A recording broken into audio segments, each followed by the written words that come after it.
네, 여러분 반갑습니다. 시바쌤입니다. 자, 오늘은 면접의 첫 번째 질문이죠. 보통 면접에 이 자기소개 어떻게 하는지 이렇게만 하면 합격한다는 전략 두 가지를 보여드릴 겁니다.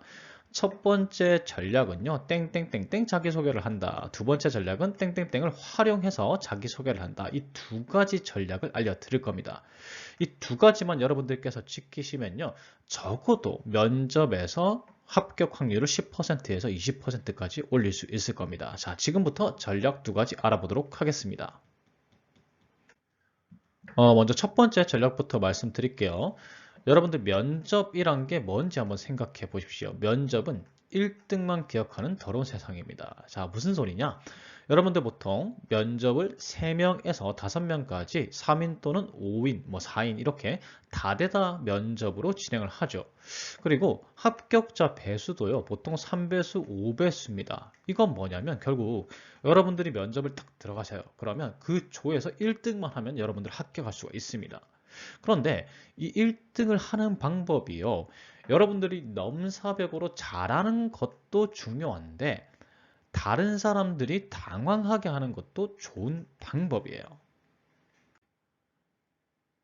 그래서 여러분들은 딱 한마디만 하시면 됩니다. 자기소개하기 전에 보통 착석하잖아요.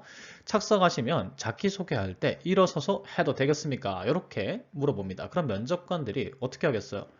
아니요, 앉아서 하세요. 이렇게 말씀하시는 분 잘 없어요. 그러면 일어서서 자기소개를 하게 되겠죠. 그러면 이거는 두 가지 효과가 있습니다. 첫 번째로는, 자, 여기 보세요. 다른 지원자는 앉아있고 나는 일어서 있어요. 그러니까 당연하게도 면접관들의 시선 유도가 되겠죠. 그렇기 때문에 면접관 눈에는 나밖에 안 보이고 나한테 집중하게 됩니다. 그래서 이 시선적 이점이 있고요. 그리고 다른 지원자들을 당황하게 할 수가 있습니다. 여러분들이 두 번째 순서예요. 그런데 일어나서 해도 되겠습니까? 라고 해서 일어나서 자기소개를 했어요. 그러면 첫 번째 지원자는 앉아서 자기소개를 했거든요. 그럼 어떤 생각이 들까요?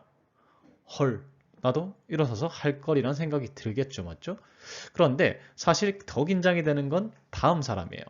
다음 사람 어때요? 나도 일어서서 해야 될까? 라는 생각이 들겠죠. 그러면 무슨 답변을 할지 생각을 하는 게 아니라 머릿속에 온통 그런 생각이 가득하게 됩니다. 그러면 내가 첫 번째 순서일 때 자기소개를 일어서서 하면은 나머지 지원자, 뒷순서 지원자들이 다 말리는 거고, 내가 마지막 순서라고 할지라도 일어서서 자기소개를 하게 되면 앞 지원자들이 다 말리게 되는 겁니다. 자, 이게 첫 번째 전략입니다. 단, 여러분들께서 고려하실 게 여러분들만 일어서서 하리라는 보장은 없죠, 맞죠? 이 영상을 보시는 분들 다 이제 일어서서 하겠죠. 그래서 다른 지원자들이 먼저 일어났을 때 절대 당황하지 말고 여러분들도 일어서서 자기소개를 하시면 되고요. 그리고 면접위원이 아니요, 앉아서 하세요 라고 할 수도 있잖아요. 그것도 머릿속에 예상을 하고 있어야 됩니다. 그래야지 당황하지 않겠죠, 맞죠?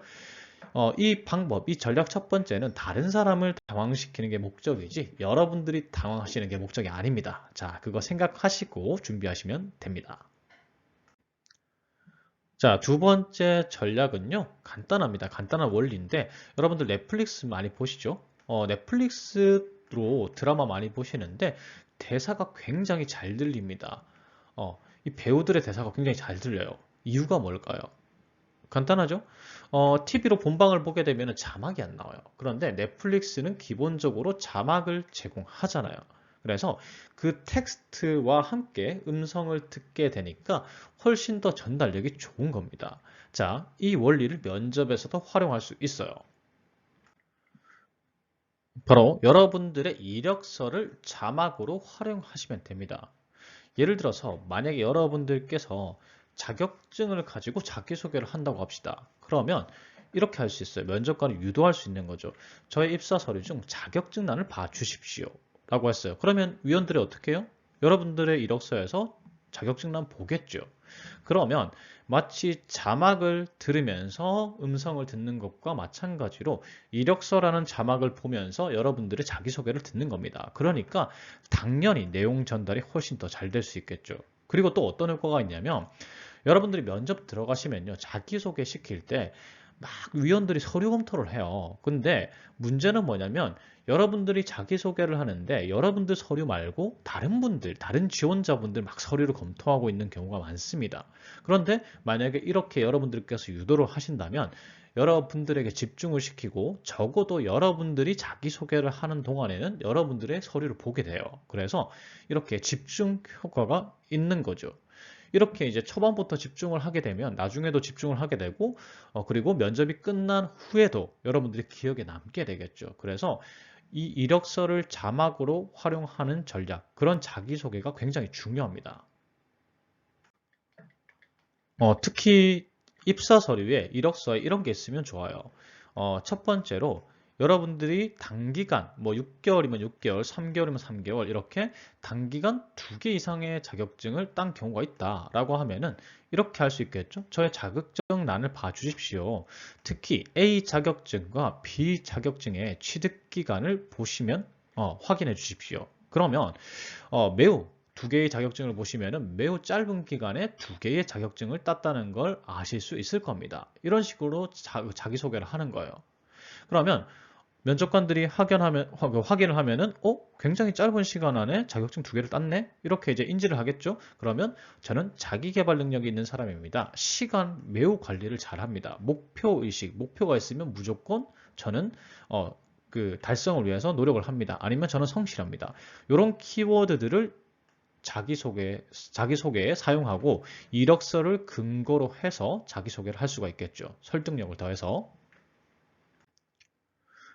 그리고 여러분들이 만약에 이 직무와 유관한 경험이나 경력을 가지고 있다면 이 역시도 저의 경력란을 봐 주십시오.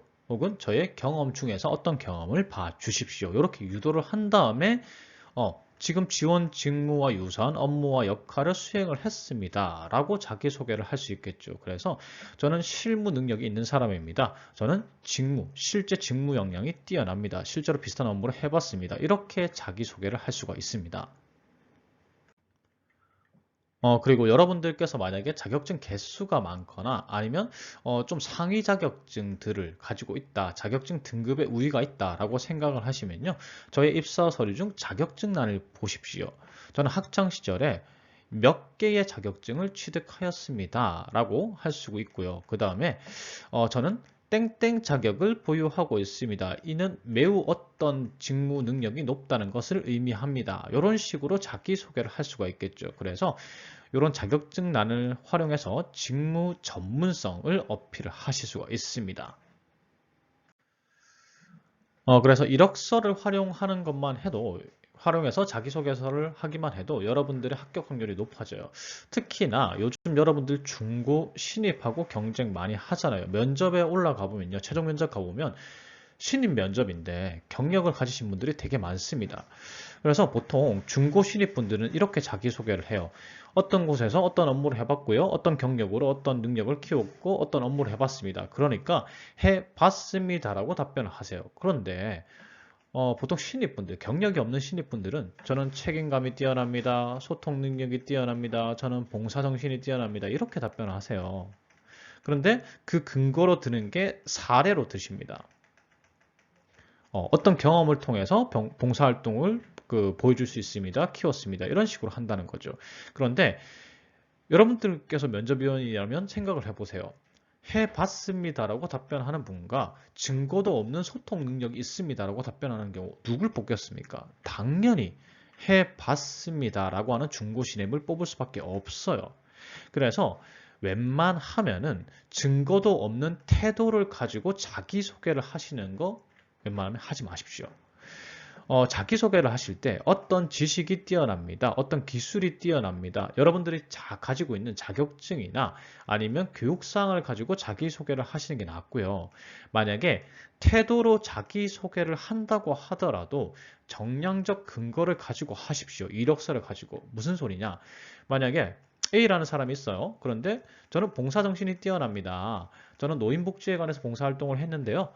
거기서 이 봉사활동을 위해서 모욕도 시켜드리고 그 다음에 할아버지들과 말벗도 되어드리고 막 이렇게 주저리 한단 말이죠. 근데 그건 증거가 될 수 없어요. 그런데 B라는 사람이 저는 봉사정신이 뛰어납니다. 저의 이력서상의 봉사활동란을 봐주십시오. 저는 한 곳에서 무려 100시간 동안 봉사 활동을 계속 2년 동안 해왔습니다.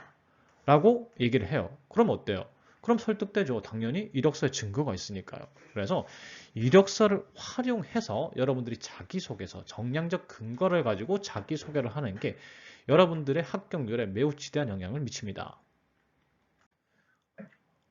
그리고 여러분들이 자기소개할 때 쓰시는 단어들이 너무 식상합니다. 저는 꼼꼼합니다. 책임감이 뛰어납니다. 소통 능력이 뛰어납니다. 면접관들 얼마나 지겹겠어요. 하루 종일 면접만 보고 이 사람들이 면접을 원데이 투데이 하는 거 아니잖아요. 엄청나게 면접을 많이 본단 말이에요. 그러면 소통이란 단어가 나오는 순간, 꼼꼼함이란 단어가 나오는 순간, 책임감이란 단어가 나오는 순간 지겨워합니다. 그러면 뒷내용 안 듣는 거예요. 그런데 단어 똑같은 의미라도 단어 하나만 바꾸면은 면접위원들이 귀를 쫑긋할 수 있어요. 저는 꼼꼼합니다가 아니라 저는 주도 면밀한 사람입니다. 저는 책임감이 뛰어납니다가 아니라 저는 소명의식을 가지고 있습니다.